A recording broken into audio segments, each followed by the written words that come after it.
वाच्योर्थो विदया बोध्यो लक्ष्यो लक्षणया मतः व्यंग्यो व्यंजनया ता स्युः तीसरा शब्दस्य शक्तयः। नमस्कार। संस्कृत साहित्य चैनल में आप सभी का हार्दिक स्वागत, अभिनंदन। आचार्य विश्वनाथ प्रणीत साहित्य दर्पण के द्वितीय परिच्छेद में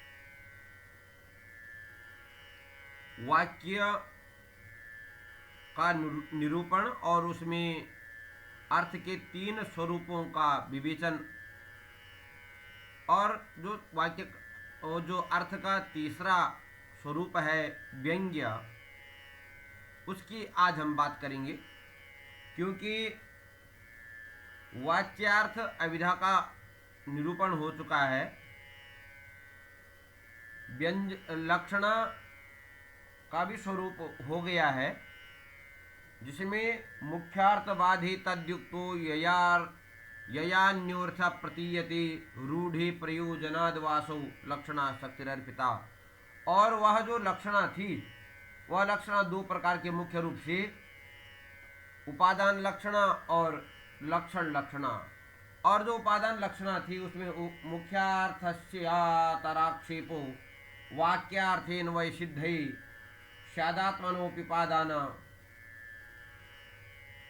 येषु उपादान लक्षणा। ये उपादान लक्षणा का और स्वसिद्धै अर्पणम स्वस्य वाक्यार्थे परस्यान्वय सिद्धै उपलक्षण हेतुत्वाद ऐसा लक्षण लक्षणा।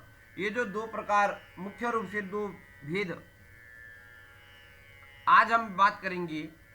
व्यंग्य का स्वरूप जो कहा था कि अर्थो वाच्यश्च लक्ष्यश्च व्यंग्यश्चेति त्रिधा मता। जो आचार्य विश्वनाथ ने जो पंक्ति कही कि अर्थ प्रकार का होता है, उसमें सबसे पहले जो बात आती है वाच्य, लक्ष्य और व्यंग्य। तो व्यंग्य की बात कही इन्होंने आचार्य विश्वनाथ ने, तो व्यंग्यस्य गूढ़ा गूढ़त्वात् द्विधासु फल लक्षणाः। कहते हैं कि व्यंग्य जो है वह गूढ़ और अगूढ़ होने से फल लक्षणा। क्योंकि व्यंग्य अर्थात अविधा लक्षण से इतर जो वृत्ति और प्रतीयमानार्थ है उस व्यंग्य का जो अविधा लक्षण से इतर है वह गूढ़ अर्थात सहृदय मात्र संवेद्य ध्वनि रूप और अगूढ़ अर्थात सहृदय गुणीभूत व्यंग्य रूप। अर्थात एक तो ध्वनि रूप और दूसरा गुणीभूत व्यंग्य। इस फल लक्षण से अर्थात प्रयोजन के भेद से अर्थात प्रयोजन के होने से वह दो प्रकार का है। जैसे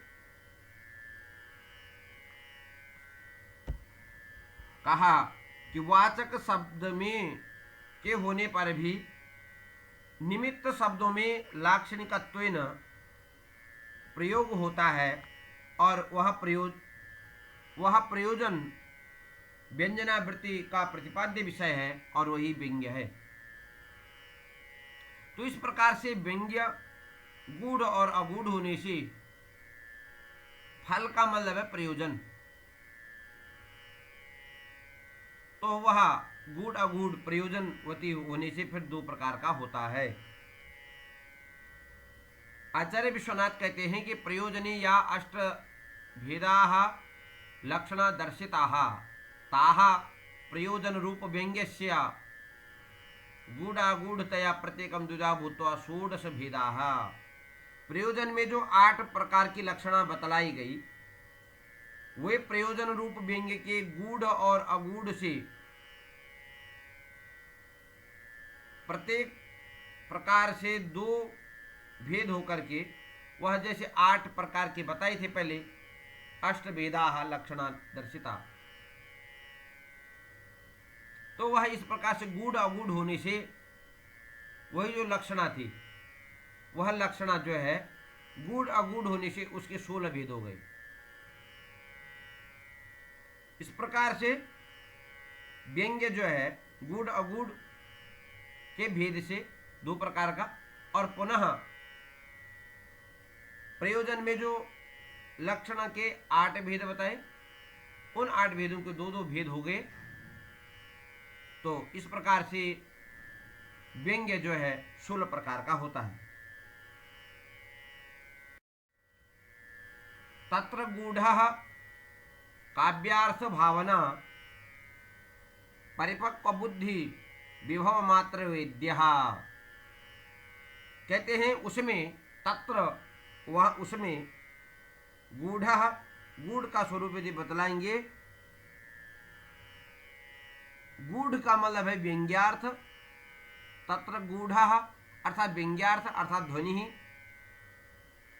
काव्यार्थ भावना परिपक्व बुद्धि विभव मात्र वेद्य अर्थात काव्यार्थ की, काव्य के अर्थ की भावनाया अर्थात परिशीलन से, और परिपक्व निगुणी भूता या बुद्धि, परिपक्व जो बुद्धि है मति, तस्या विभव मात्रे उसकी क्षमता मात्र से संवेद्य सम्यक अनुभाव्य,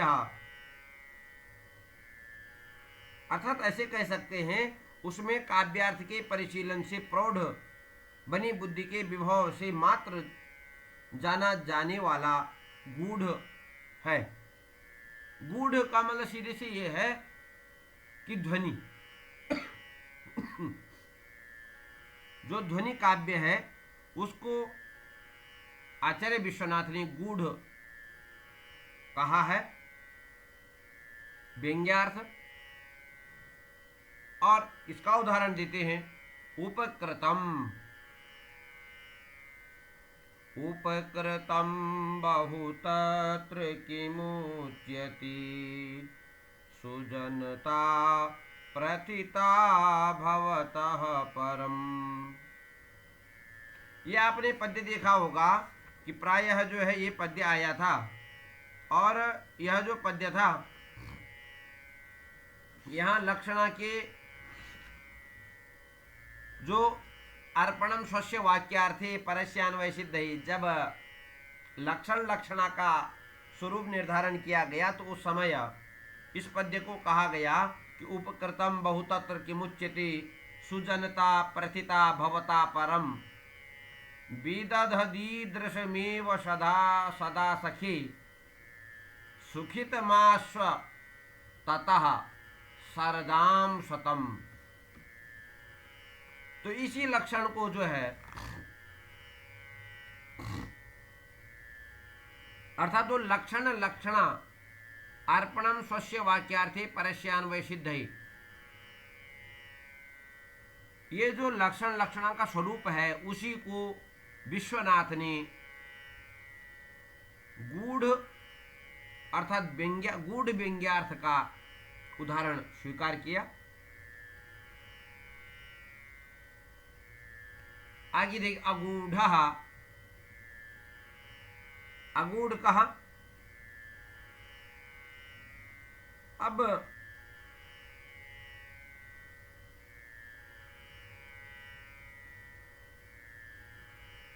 अगूढ़ अर्थात अगूढ़ व्यंग्यार्थ, जहां अति स्फुटतया, जहां अत्यंत स्पष्ट रूप से सर्वजन संवेद्य सहृदया सहृदय गेय इति,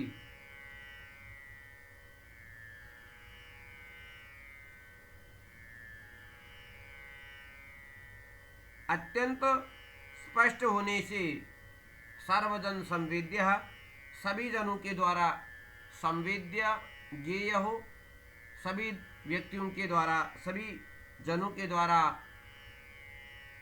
जाना गया हो, ऐसा। तो गूढ़ में उपकृतम उदाहरण दिया, क्योंकि यहाँ वक्ता इस पद्य में विपरीत लक्षणा होती है, इसमें उससे उपकृत का अर्थ जो है अपकृत मान लिया जाता है। और अपकार का अतिशय रूप जो प्रयोजन रूप व्यंग्य है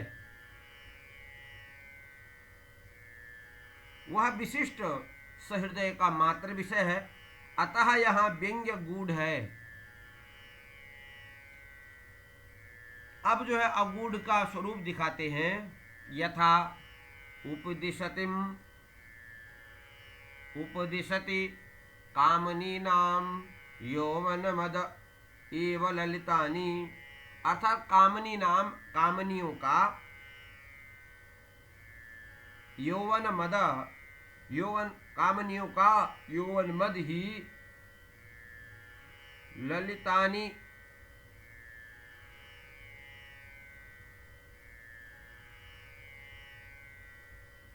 कामनियों का कामनी नाम यौवन मद ललितानि उपदिशति, अथा कामनियों का यौवन मद जो है यौवन मदः या जो तारुण्य मद है ही ललितानि अर्थात श्रृंगार चेष्टा, ललितानि का मतलब है श्रृंगार चेष्टा, उपदिशति शास्ति श्रृंगार चेष्टाओं का उपदेश देता है। अब ये जो वाक्य है अत्र उपदिशति इति अनेन आविष्करोति इति लक्ष्यते, यहाँ उपदेश करता है, इससे उपदेश करना के चेतन का धर्म होने से और मद के अचेतन होने से मुख्यार्थ का बाद होकर प्रकट होता है। तो कामनी नाम यौवन मदः एव ललितानि उपदिशति, तो उपदिशति इससे उपदेश करता है, इसका जो अर्थ है वह प्रकट करता है। आविष्करोति ऐसे लक्षणा करनी पड़ेगी, उपदेश देता है इसके स्थान में आविष्करोति, क्योंकि उपदेश करना चेतन का धर्म है। उपदिशति और मद मदः यौवन मद के अचेतन होने से मुख्यार्थ का बाद होने से उपदिशति के स्थान पर आविष्करोति ऐसी लक्षणा हो जाएगी, अर्थ लक्षित हो जाएगा। आविष्कार अतिशय च अविधेय अविधेयवत् स्फुट प्रतीयते,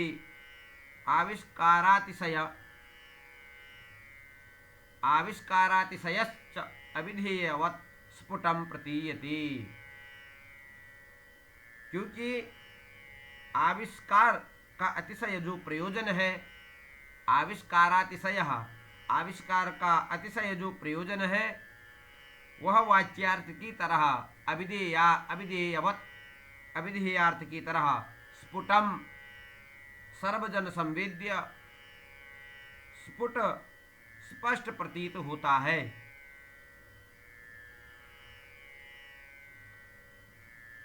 पुनः आचार्य कहते धर्मी धर्म गतत्वेन फलस्येता अपि द्विधा, फल का मतलब प्रयोजन है।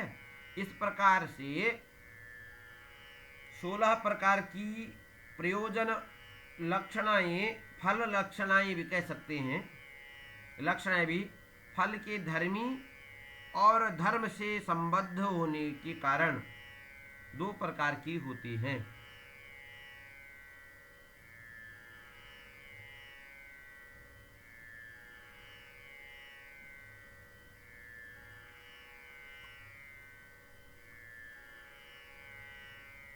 इस प्रकार से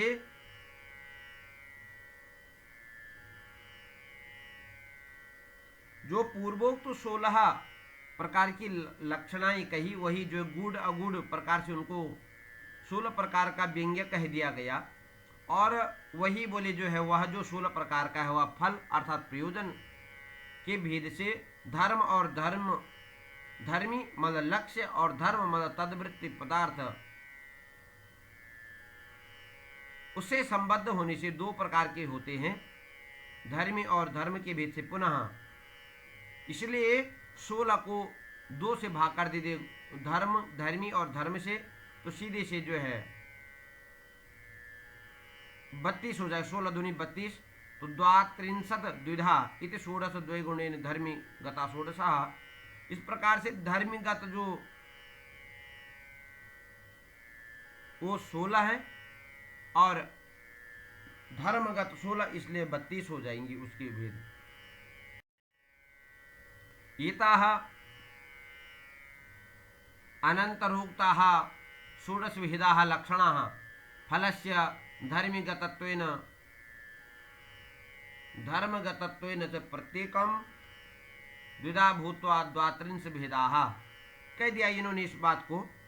इस प्रकार ये पहले बतलाई गई 16 भेदों वाली लक्षणाएं प्रयोजन के धर्मीगत और धर्मगत के रूप में प्रत्येक दो दो प्रकार के होने से यह 32 प्रकार की होती है। उदाहरण स्वरूप देख सकते हैं। दिंग मात्रम यथा, उदाहरण स्वरूप देखिए, स्निग्ध श्यामल कांति लिप्त वियतो वेलद्वला का घना वातासी करिणः पयोत् सुहृदाम आनंद के का कला कामं संतु दृढ़ं कठोर हृदयो रामोऽस्मि सर्वं सही वैदेही तो कथं भविष्यति हा देवी धीरा भवा। कहते हैं कि स्निग्ध श्यामल कांति लिप्त वियतः,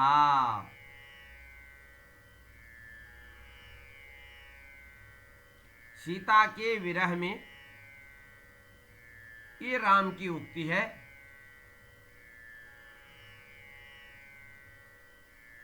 और भगवान पुरुषोत्तम श्री राम कहते हैं, मैं तो जो है कठोर हृदय रामोस्मि सर्वम सही, मैं बहुत कठोर हृदय वाला हूं और क्योंकि अब भी सह रहा हूं, परंतु वैदेही कोमल हृदय वाली है और वह इस विरह को कैसे धारण करेगी। तो राम जी कहते हैं कि स्निग्ध से युक्त वाली श्यामला, नील कांति वाली द्युति, नीली द्युति अर्थात कांति वाली, ऐसे लिप्त अर्थात लेपन विषयी कृत, वियतमल अमूर्तत्वेन अर्थात अपनी सरस अर्थात स्निग्ध और श्यामल कांति द्युति से लिप्त,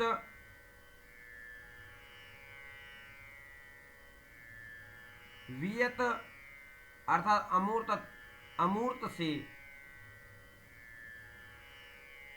अर्थात आकाश को लिए हुए, वियतः वेलाद वला का घना, और उस आकाश को लिए हुए कौतुक के साथ इधर उधर, और बलाकाह मतलब बगुलों की पंक्तियां, बलाकाह घनः ऐसे बगुलों की सविलास, उनके साथ बगुलों की पंक्ति के साथ विलास करती हुई, घनाः मेघाः, फिर वातासीकरिणः, और सीकरिणः अर्थात शीतल जल कण युक्त जो हवा थी वैसी हवा, पयोद सुहृदाम ऐसे मेघ के मित्र, मेघ का मित्र है मयूर, तो पयोद सुहृदाम आनंद के का कलाह, के का अर्थात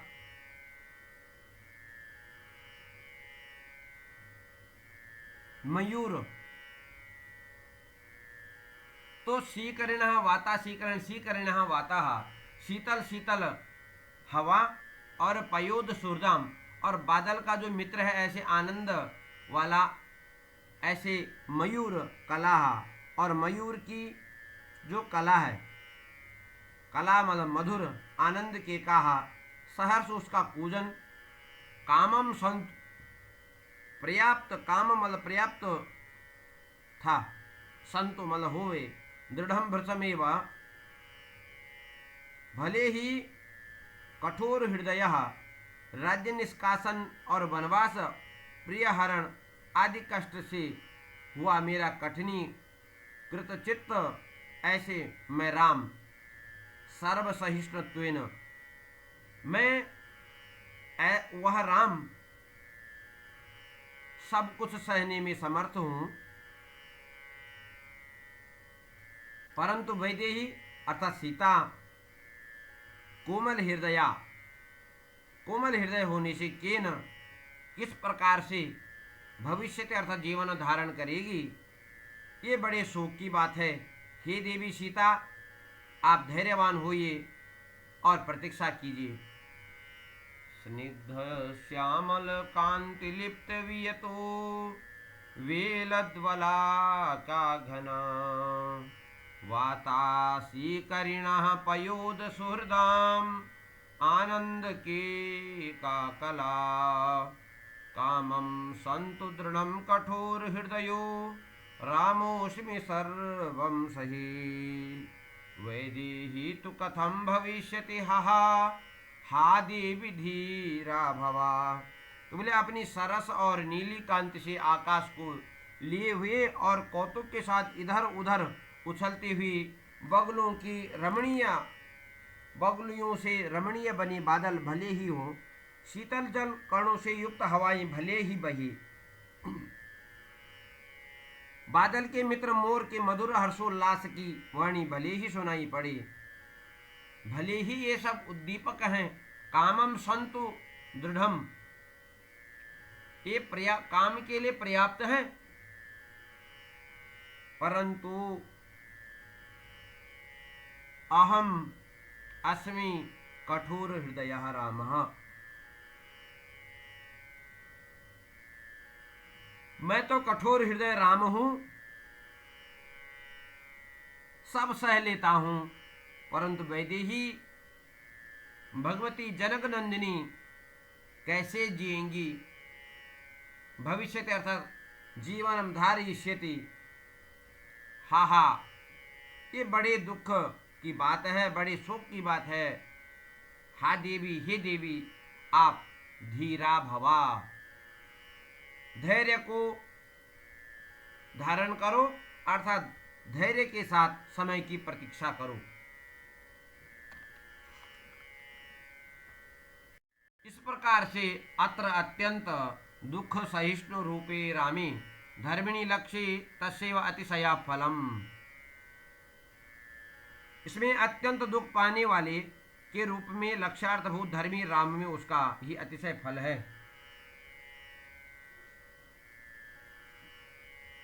गंगायां घोषः इत्यत्र तटे शीतत्व या शीतलत्व या शीतत्व पावनत्व रूप धर्म से अतिशया फलम। अब जो है ये जो दोनों उदाहरण दिए इन्होंने, ये जो है गूढ़ अगूढ़ या धर्म और धर्मी की भेद से इन्होंने, तो धर्मी रूप जो धर्मीगत का लक्षण जो दिया, तो उसमें जो उन्होंने कहते हैं स्निग्धा श्यामल, और गंगायाम घोषा में जो धर्मगत इन्होंने, तो यहाँ इसमें भी कहा कि गंगायाम घोषा में तट की में शीतलता पावनता रूप धर्म का अतिशय फल है। तदेवं लक्षणा भेदा चत्वारिंशन् मता बुधैः, इस प्रकार से विद्वानों ने लक्षणा के 40 भेद स्वीकार किए हैं।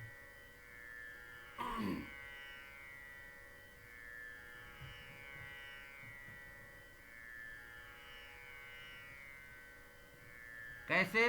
रूढ़ौ अष्टौ फले द्वात्रिंशदिति चत्वारिंशत् लक्षण भेदाः, रूढ़ी अर्थात प्रसिद्धि और उसका जो 8 भेद हैं रूढ़ी के, तो 32 में 8 मिलाकर के 40 हो गए। इस प्रकार से इन्होंने जो है इसकी संख्या लक्षणा के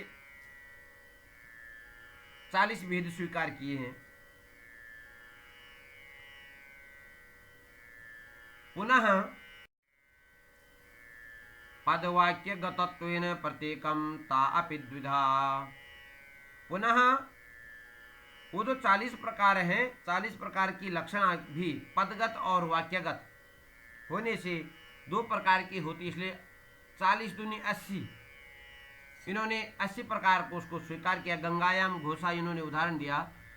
ताहा अनंत रोक्ताहा चत्वारिंशत् भेदा तत्र पदगतत्वेन, इन्होंने उदाहरण के रूप में जो है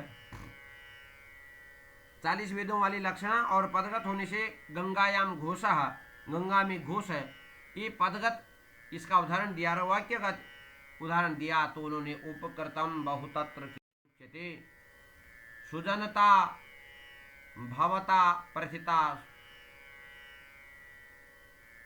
भवता परम।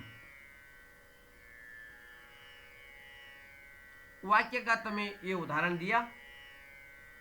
इस प्रकार एवं 80 प्रकाराः लक्षणाः, इस प्रकार जो है 80 प्रकार की लक्षणा हो जाती है। आपने सबसे पहले देखा होगा कि व्यंग्य का स्वरूप कहाँ, व्यंग्य लक्षणा के भेद से जैसे 8 प्रकार की, तो उसने गूढ़ अगूढ़ अर्थात ध्वनि और गुणीभूत के भेद से उसको 16 प्रकार का बता दिया।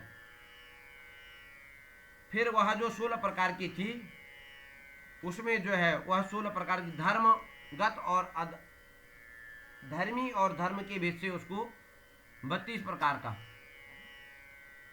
और फिर उसमें जो है रूढ़ी के जो है 8 भेद, तो जो है 32 और 8 40, और फिर उसमें जो है वाक्य पदगत और वाक्यगत दो भेद पुनः कर दे। तो इस प्रकार से लक्षणा जो है 80 प्रकार की, 40 दूनी 80, इस प्रकार से लक्षणा के 80 भेदों, लक्षणा जो है 80 भेदों वाली हो जाती है। आज केवल यहीं तक चर्चा करेंगे। धन्यवाद, नमस्कार, ओम।